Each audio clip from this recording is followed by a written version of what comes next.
Assalamualaikum warahmatullahi wabarakatuh. Alhamdulillahi rabbil alamin, wassalatu wassalamu ala asyrafil anbiya'i wal mursalin wa ala alihi wa sahbihi ajma'in. Alhamdulillah, pertama-tama marilah kita panjatkan puji serta syukur kehadiran Allah Rabbul Alamin yang sampai hari ini masih memberikan nikmat kesehatan jasadiah dan kesehatan nafsiah pada kita sehingga kita dapat melaksanakan perintah-perintahnya. Juga tidak lupa salawat serta salam marilah kita haturkan kehadiran Rasulullah Muhammad SAW beserta keluarga dan para sahabatnya. Hadirin sidang Yasin rahimakumullah, pada pembahasan 3 pekan yang lalu kita membahas tentang sejarah atau metodologi yang digunakan dalam menafsirkan Al-Quran.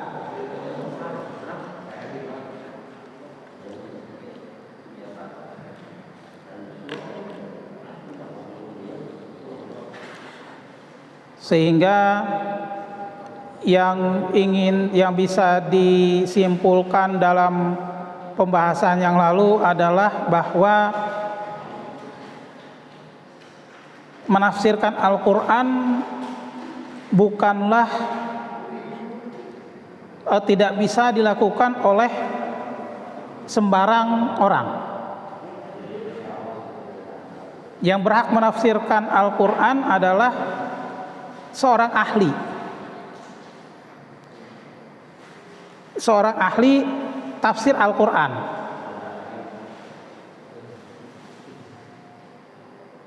Dialah yang berhak menafsirkan Al-Quran. Lalu bagaimana dengan munculnya atau kebutuhan umat Islam yang ingin memahami Al-Quran? Maka banyak bermunculan kitab tafsir yang dibuat oleh para ahli tersebut. Ada tafsir Jalalain, ada tafsir Hamka, tafsir fi Zilalil Quran, ada tafsir Al-Misbah dan lain sebagainya. Sehingga walaupun banyak yang bukan ahli, yang tidak berhak menafsirkan Al-Quran, tetapi mereka bisa menjelaskan kepada umat Islam yang awam tentang makna Al-Quran. Melalui apa? Melalui pembahasan salah satu kitab tafsir. Misalnya ada kajian tentang tafsir fi Zilalil Quran. Nanti yang dibaca oleh si Ustadz, si pemberi materi adalah tafsir fi Zilalil Quran. Jadi bukan dia yang menafsirkan Al-Quran, tetapi pengarang fi Zilalil Quran itulah yang menafsirkan. Nah, si Ustadz itu cuma menjelaskan apa yang dimaksud dengan surat Al-Baqarah ayat 1 dalam fi Zilalil Quran. Sehingga namanya bukan menafsirkan Al-Quran, tapi menguraikan, menjelaskan makna surat Al-Baqarah menurut ahli tafsir. Siapa? Fi Zilalil Quran. Atau misalnya kita bahas tafsir Jalalain. Saya misalnya menjelaskan tafsir Jalalain. Yang saya bahas adalah, saya bukan menafsirkan Al-Quran, tapi saya membahas makna ayat surat Yasin menurut siapa? Menurut Jalalain, si ahli tafsir. Saya cuma menjelaskan makna dari surat Yasin tersebut.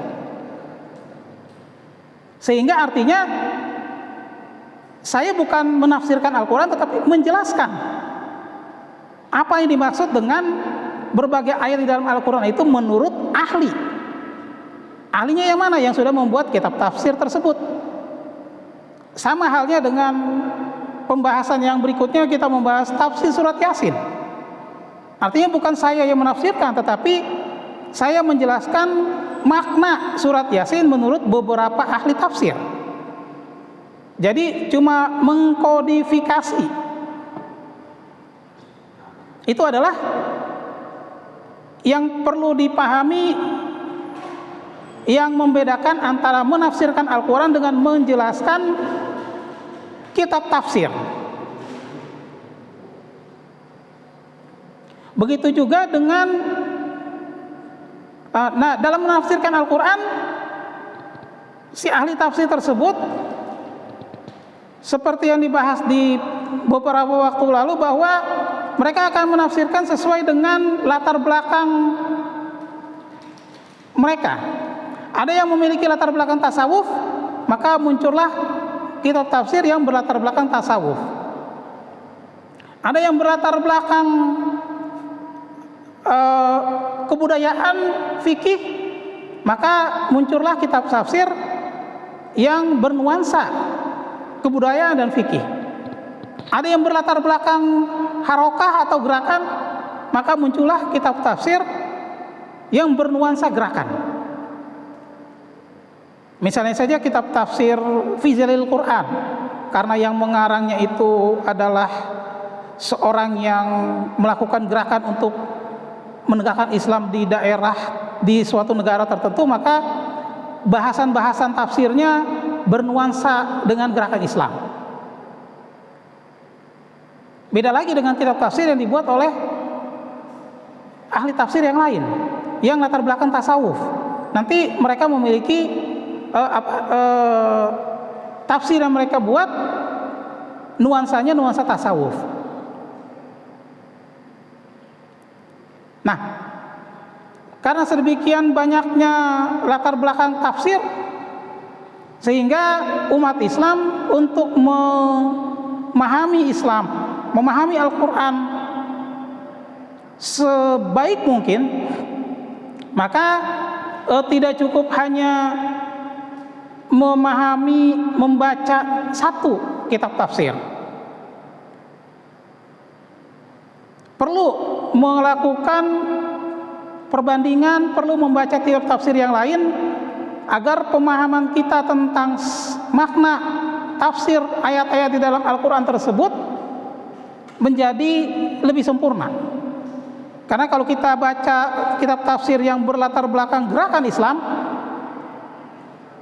lalu kita baca lagi kitab tafsir yang bernuansa tasawuf, maka kita akan memiliki pemahaman yang lebih baik antara tafsir Al-Quran yang bernuansa gerakan dengan yang bernuansa tasawuf. Intinya adalah kita sebagai umat Islam harus memiliki wawasan yang luas dalam memahami Islam. Kenapa? Karena menafsirkan Al-Quran yang paling sempurna hanyalah yang bisa dilakukan oleh Rasulullah Muhammad SAW. Kalau kita hidup pada zaman itu, maka kita tidak perlu lagi mencari sumber tafsir yang lain. Hanya mendengar satu sumber, yaitu Rasulullah Muhammad SAW. Tetapi di zaman beberapa abad kemudian, dengan berkembangnya pengetahuan dan teknologi, dengan berkembangnya budaya dan lain sebagainya, maka penafsiran Al-Quran menjadi berkembang. Dan yang perlu digarisbawahi adalah kitab tafsir itu muncul bukan pada zaman Rasulullah Muhammad SAW, juga bukan pada zaman sahabat, 4 sahabat. Karena pada zaman itu para sahabat yang ingin memahami Al-Quran hanya datang mendengarkan apa yang ditafsirkan oleh Rasulullah. Karena begitu Rasulullah menafsirkan ayat, kalau dia tidak paham, maka dia akan mendapatkan wahyu dari malaikat Jibril. Wahyu dari malaikat Jibril itu dibawa langsung dari Allah Subhanahu wa Ta'ala, sehingga para sahabat pada saat itu tidak butuh kitab tafsir. Begitu juga pada saat mereka membaca Al-Quran, tidak butuh buku tajwid.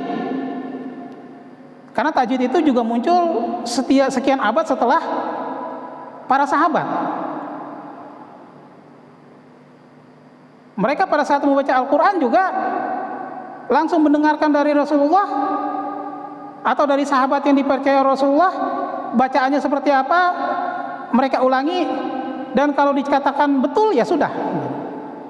Jadi pada saat zaman Rasulullah tidak ada kitab tafsir, tidak ada buku tajwid, dan lain sebagainya. Tafsir, tajwid itu hanya muncul beberapa abad setelah sepeninggalan Rasulullah dan para sahabat. Hadirin sidayah rahimakumullah, karena demikian maka umat Islam untuk memahami Al-Quran perlu memahami, membaca berbagai sumber, berbagai kitab tafsir agar kita bisa memahami Al-Quran, memahami Islam secara sempurna. Seperti saya katakan tadi, karena kita bukan hidup pada zaman Rasulullah, sehingga yang paling sempurna menjelaskan itu Rasulullah. Begitu muncul kitab tafsir, maka kita perlu memahami, membaca berbagai kitab dengan berbagai ahli, dari tafsir Hamka, tafsir Jalalain, tafsir Fi Zalalil Quran, tafsir Al-Misbah, agar pemahaman kita tentang Al-Quran menjadi sempurna.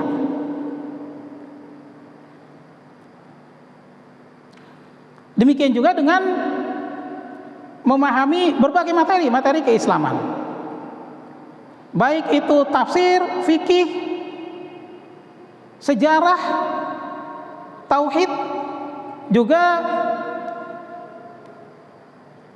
perlu kita baca, kita pahami dengan berbagai referensi. Sehingga kalau dalam bahasan ilmiah, pada saat kita membuat suatu tulisan, maka harus ada sumber. Sumbernya bukan satu, minimal 2, 3, atau kalau bagus bisa 10 atau 15 sumber, atau namanya referensi. Untuk apa? Untuk membuktikan bahwa tulisan yang kita buat itu bukan karangan kita pribadi. Yang kedua, tulisan yang kita buat memang benar-benar atau memang layak menjadi tulisan atau kajian yang bisa menjelaskan Islam dari beberapa aspek.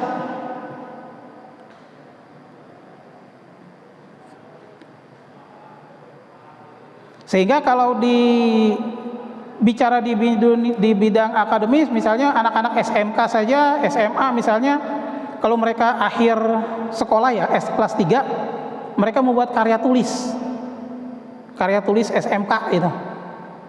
Tidak tahu kalau zaman saya dulu memang tidak ada, tapi kalau sekarang anak SMK itu buat karya tulis. Kalau bapak yang anaknya ada di SMK yang sudah lulus pasti pernah buat karya tulis. Karya tulis itu ya rangkuman dari hasil pemahaman mereka tentang apa yang mereka pelajari selama SMK. Dan syarat karya tulis itu tidak boleh atau harus ada referensi dari beberapa sumber.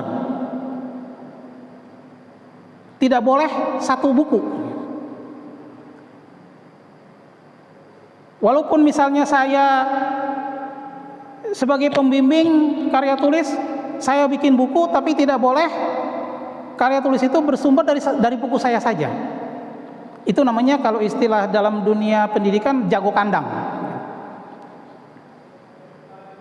Sehingga kalau buat karya tulis harus beberapa sumber. Untuk apa? Untuk membuktikan bahwa karya tulis yang dia buat itu baik dan mewakili beberapa pengertian, beberapa pemahaman yang disampaikan oleh beberapa orang. Begitu juga kalau mereka yang kuliah buat skripsi, sama, tidak boleh membuat skripsi dengan referensi satu, dan harus dari beberapa sumber. Jadi walaupun saya menjadi pembimbing, saya membuat banyak buku,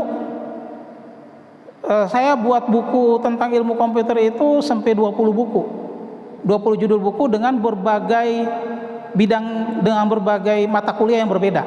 Tetapi pada saat saya menjadi pembimbing tidak boleh 20 buku itu menjadi daftar pustaka, menjadi referensi. Kenapa? Karena sumbernya dari saya semua, tidak boleh. Harus cuma satu, yang lain harus mengambil dari orang lain agar referensi itu, agar yang disampaikan itu menjadi lebih sempurna. Demikian juga dalam kajian-kajian keislaman seperti yang kita bahas hari ini atau yang seterusnya tentang tafsir surat Yasin, diharapkan agar para jamaah begitu selesai bisa membaca, melihat sumber-sumber yang lain tentang tafsir surat Yasin ini. Kalau kita bahas ayat 3, begitu selesai, maka yang baik adalah para jamaah melihat sumber yang lain. Tujuannya untuk apa? Agar pemahaman tentangnya surat Yasin ayat 3 itu bisa lebih baik, bisa lebih sempurna. Kalau dari saya saja yang menyampaikan, karena saya bukan Rasulullah, saya juga bukan malaikat Jibril, saya manusia biasa, sehingga sudah pasti banyak kekurangan. Yang disampaikan itu sudah pasti banyak kekurangan. Kelebihannya sedikit, kekurangannya pasti banyak karena manusia. Maka yang diharapkan jamaah bisa melihat sumber yang lain, entah dari YouTube, entah dari baca-baca buku tentang tafsir surat Yasin tersebut. Untuk apa? Agar bisa memiliki perbandingan, bisa memiliki wawasan yang lebih luas tentang makna surat Yasin ayat 3 yang kita bahas tersebut. Sehingga pada saat kita bisa membaca, mencari sumber yang lain, maka akan menyempurnakan pemahaman kita tentang surat Yasin ayat 3 tersebut misalnya. Dan begitu juga pembahasan yang lain. Hadirin sidang Yasin rahimakumullah, di setiap kajian-kajian keislaman di lain, saya selalu sampaikan bahwa setiap materi yang saya sampaikan tentunya perlu diuji. Diuji itu bagaimana? Kita perlu mencari sumber yang lain untuk membuktikan bahwa materi itu lebih baik, materi itu baik dan bisa menyempurnakan. Kenapa? Karena itu tadi yang saya katakan, saya manusia, saya bukan malaikat Jibril, saya bukan Rasulullah, sehingga materi yang saya sampaikan pasti banyak kekurangan. Sehingga jamaah perlu mencari referensi yang lain, sumber yang lain agar bisa memahami materi tersebut menjadi lebih sempurna. Maka dalam setiap materi-materi yang disampaikan, baik tausiah di masjid atau di yang lain, selalu saya buatkan tulisan, dipublish di web, dan di tulisan itu ada daftar pustaka. Fungsinya untuk apa? Untuk agar orang yang membaca bisa membandingkan dengan sumber-sumber yang ditulis, agar bisa memahami makna yang disampaikan oleh saya itu lebih sempurna.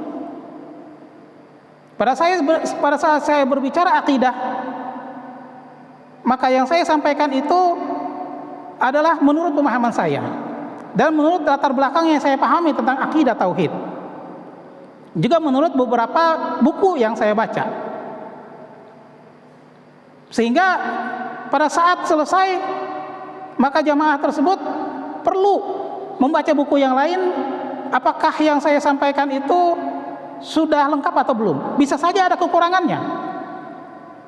Itu tadi karena manusia itu sudah pasti banyak lupa, banyak kekhilafan dan lain sebagainya. Sehingga pada saat saya sampaikan perlu ada referensi, perlu ada perbandingan yang lain agar bisa menjadi lebih sempurna tentang memahami makna akidah tersebut. Dan hal tersebut kalau di dalam dunia ilmiah, ya kalau saya, karena saya sebagai dosen sudah lebih 25 tahun saya mengajar di perguruan tinggi, sehingga sudah biasa pada saat saya menjadi pembimbing, saya bikin buku banyak, mahasiswa tidak boleh pakai buku saya sebagai daftar pustaka, hanya satu, sisanya dari buku lain. Kemudian pada saat saya menjadi pembimbing, begitu mereka sidang skripsi, si pengujinya orang lain. bukan saya. Pada saat diuji, bimbingan saya yang saya sampaikan bisa saja disalahkan oleh si pembimbing, si penguji tersebut. Kadang-kala si penguji tersebut mantan mahasiswa saya yang sudah menjadi dosen. Jadi bimbingan saya yang sudah saya bimbing baik-baik, tapi disalahkan oleh dosen penguji. Tetapi itu adalah suatu hal yang lumrah. Kenapa? Karena sebagai pembimbing tadi saya katakan bukan malaikat. Tentu banyak kekurangan. Walaupun yang menguji itu mantan mahasiswa saya, bisa saja dia memiliki pemahaman yang dalam satu hal yang lebih luas daripada saya. Itulah kelebihan, itulah yang namanya manusia. Si A akan memiliki kelebihan yang lain yang tidak dimiliki oleh si B. Maka pada saat bimbingan saya itu disalahkan oleh penguji, maka saya tidak perlu marah, saya tidak perlu tersinggung, saya tidak perlu marah-marah. Wah, ini mantan mahasiswa saya ini tidak sopan menyalahkan bimbingan saya. Tidak boleh seperti itu, karena kalau saya marah seperti itu berarti saya merasa diri saya malaikat. Tapi karena saya manusia, ya saya harus menerima bahwa mungkin itu adalah kekurangan saja yang dimiliki oleh mantan mahasiswa saya tersebut. Sehingga pada saat menguji skripsi bisa saja disalahkan dan dibetulkan. Itulah fungsinya dalam bicara ilmiah, ada yang pembimbing, ada yang menguji. Agar apa? Agar judul yang dibuat oleh si mahasiswa tersebut bisa menjadi lebih sempurna. Karena dibimbing oleh orang lain, diuji orang lain, sehingga pada saat dia mengatakan ini suatu yang baik, bisa dikatakan itu adalah hasil pemikiran beberapa orang yang memiliki kelebihan yang berbeda. Hadirin sidang yang rahimakumullah, mungkin itu adalah beberapa hal yang perlu disampaikan di melanjutkan pembahasan tafsir surat Yasin, sejarah tafsir ya. Karena nanti akan kita bahas tentang tafsir surat Yasin. Jadi yang ingin disimpulkan bahwa pada saat saya membahas tentang tafsir Yasin ayat 3, maka setelah itu jamaah perlu mencari sumber yang lain. Entah itu dari buku yang lain, dari YouTube, untuk menambah wawasan. Karena mencari sumber dari YouTube sehari ini merupakan sesuatu yang cukup perlu juga. Kenapa? Karena kalau saya katakan Gus Baha yang terkenal itu, kita tidak akan mungkin ikut pengajian Gus Baha. Walaupun bapak-bapak di sini ada yang orang Jawa yang satu kampung dengan Gus Baha, belum tentu setahun sekali pulang kampung bisa ikut pengajian Gus Baha. Bisa tahu apa yang disampaikan oleh Gus Baha yang terkenal itu karena kita dengar di YouTube. Bisa tahu apa yang disampaikan oleh Buya Yahya yang terkenal itu karena kita dengar di YouTube. Bisa tahu kita apa yang disampaikan oleh Kiai Haji Zainuddin MZ karena kita dengar di YouTube. Kita tidak bisa mengikuti pengajian Zainuddin MZ lagi hari ini karena beliau sudah meninggal. Tidak mungkin kita mengikuti pengajiannya di dalam kubur. Kita ingin bisa mengetahui apa yang disampaikan oleh Kiai Haji Maimun Zubair, Kiai Haji Abdurrahman Wahid yang sangat bagus, tentu melalui YouTube. Karena hari ini kita tidak bisa lagi mengikuti pengajian mereka karena mereka sudah meninggal dunia. Maka pemahaman melalui YouTube juga cukup penting untuk memberi wawasan kita tentang hal-hal yang kita tidak pahami. Walaupun dalam pembahasan Yasin ada bahasan tentang tafsir surat Yasin juga. Demikianlah yang bisa disampaikan dengan sejarah tafsir. Semoga bisa menambah pengetahuan dan wawasan bagi saya pribadi yang menyampaikannya, dan juga bisa menjadi bahan masukan untuk bisa dikoreksi, untuk bisa dipelajari oleh jamaah sekalian. Demikianlah yang bisa disampaikan, kurang lebihnya mohon maaf. Wassalamualaikum warahmatullahi wabarakatuh.